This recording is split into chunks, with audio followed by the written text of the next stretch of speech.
The gentlewoman from North Carolina is recognized. Thank you, Madam Speaker. Under the nearly $500 billion surface transportation reauthorization piece of H.R. 2, the Highway Trust Fund, HTF, which pays for federal highway and transit programs, will require a $145 billion general fund bailout to cover the cost of the majority's irresponsible spending decisions. Instead of trying to find a responsible way to pay for this huge increase in surface transportation funding and address the HTF's long-term solvency issues, the bill simply piles more debt onto future generations. Infrastructure is vital to our economy and the flow of commerce, but it's reckless to push such a massive bill that relies so heavily on more deficit spending, adds billions of dollars to programs without providing any reforms to reduce costs associated with the infrastructure project approval process, and ignores the Highway Trust Fund solvency issue.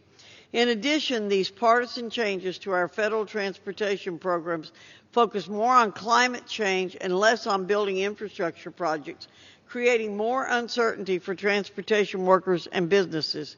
Rather than kicking the can down the road and burdening future generations with the spending habits of today, we need to recognize and address inefficiencies that have lingered for far too long. By repealing the Davis-Bacon Act for transportation projects, we can stretch taxpayer dollars further while updating, improving, and advancing the development of our nation's critical infrastructure. With that, Madam Speaker, I reserve the balance of my time. The gentlewoman from North Carolina reserves. The gentleman from Oregon is recognized. Just like to inquire one last time of what's available on either side. The gentleman from Oregon has 4.25 minutes remaining. Okay. The gentlewoman from North Carolina has 6 minutes remaining. Okay, you can have 1.5. The gentleman. I would yield to the gentleman, the Honorable Donald Norcross, 1.5 minutes. The gentleman from New Jersey is recognized. Thank you, and thank you, Chairman, for your leadership. We just heard from a daughter of a fitter out of the UA. I spent 37 years in the construction industry as an electrician. We heard a statistic just the other day. 40% of those who make $40,000 or less are out of work because of the pandemic. Yet here we are in the most deliberative body in the world where a member is saying, I want to represent my people by cutting their pay. Unbelievable that we're hearing this, that we must modernize this system. Just because it's old doesn't make it no good. I think many of us can understand that. Save billions of dollars. Well, let's think about why they want to do it. So they can take that $1 billion saved from workers out in the field who are making pennies an hour and give it to the billionaires like they did 2 years ago. So let's understand this. You come before us to say, I want to hurt my constituents. I want to pay them less. Unbelievable that somebody has the guts here on the House floor to say, I want to screw my constituents by paying them less. No health benefits, time after time. Unbelievable. This was almost 100 years ago. Senator Davis and Congressman Bacon, signed by a Republican president. I guess that's back when Republicans had a conscience, because what we're seeing now is an absolute forest. Let's save money so we can build more roads. My God, why don't you go back and give them $2 an hour so they can't even live? We'll use them as pavement. That's what I hear. With that, I yield back. The gentleman from New Jersey yields back. The gentlewoman from North Carolina is recognized. Madam Speaker, you know, the attacks on this amendment are truly uncalled for.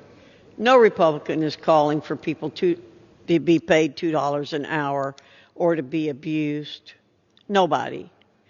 You know, our colleagues on the other side of the aisle have they have a right to their opinion, but not to making up things and not to putting words in our mouths.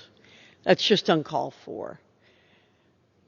So I'm not going to really dignify those comments by trying to respond to them, except to say that we're getting sick and tired of people telling others what we think.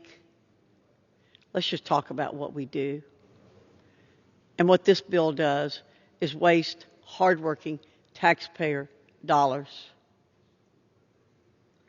And that's what we're trying to protect. I reserve the balance of my time. The gentlewoman from North Carolina reserves. The gentleman from Oregon is recognized. Give myself 10 seconds. The gentlelady says save taxpayer dollars. What she wants to do is reduce the pay of skilled workers in America. That's not safe. They're taxpayers, by the way. I would yield 1 minute to the gentleman from New York, Mr. Rose. The gentleman from New York is recognized. Thank you, Mr. Chairman. I rise in opposition to this amendment, and quite frankly, I'm dumbfounded. You're aware that this conversation is in public, so I won't put words in your mouth, but I will use your own words. You say today you don't want to consolidate wealth amongst the few. What do you think your tax scam did? This is about workers. You say you're worried about deficit spending. Hallelujah. Suddenly you're worried about it. You weren't worried about deficit spending when it came to endless wars. You weren't worried about deficit spending when it came to a tax scam. This conversation is in public. You don't get to go back to your districts now and say you're on the side of workers. But whose side are you on? Because there's one thing this amendment will do. It will boost corporate profits. It will put money in the hands of billionaires, and it will rip off workers. So today, out in public, you reveal yourself to be the hypocrites that you are. We're going to make sure that people remember this.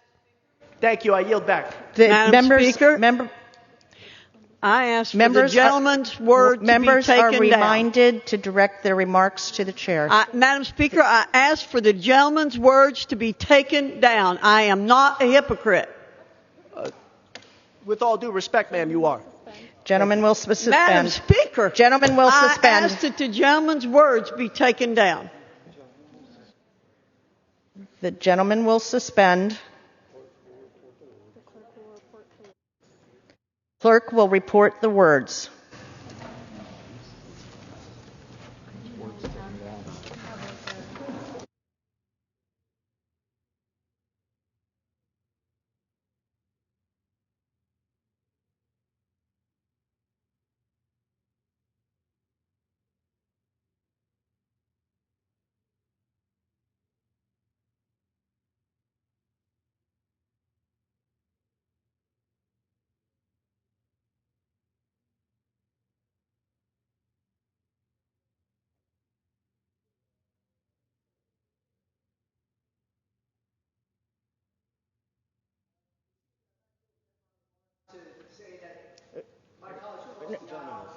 The gentleman will suspend.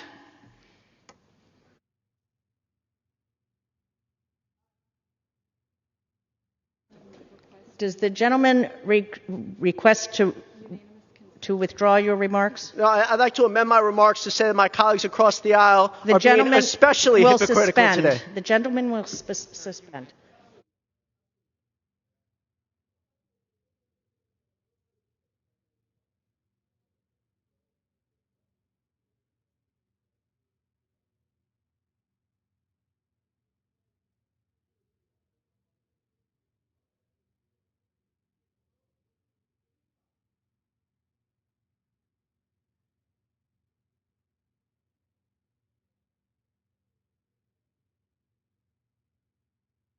Fine.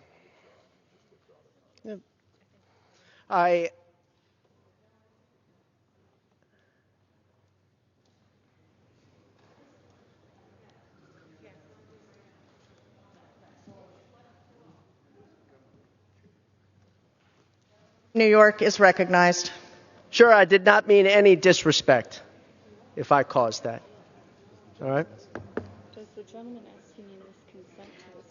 Does the gentleman ask unanimous consent to withdraw his words? Yes, of course. Is there an objection? What he said again, please. I'm sorry. Someone was distracting me, Madam Speaker. I'm only asking Will the because gentleman from New York please his remarks? I'm sorry I offended anybody. We'll withdraw. Thank you again. As I understand it, the gentleman is withdrawing his remarks. and asking for unanimous consent that his remarks be withdrawn. Is that correct? That understanding, yes, that's correct. No objection.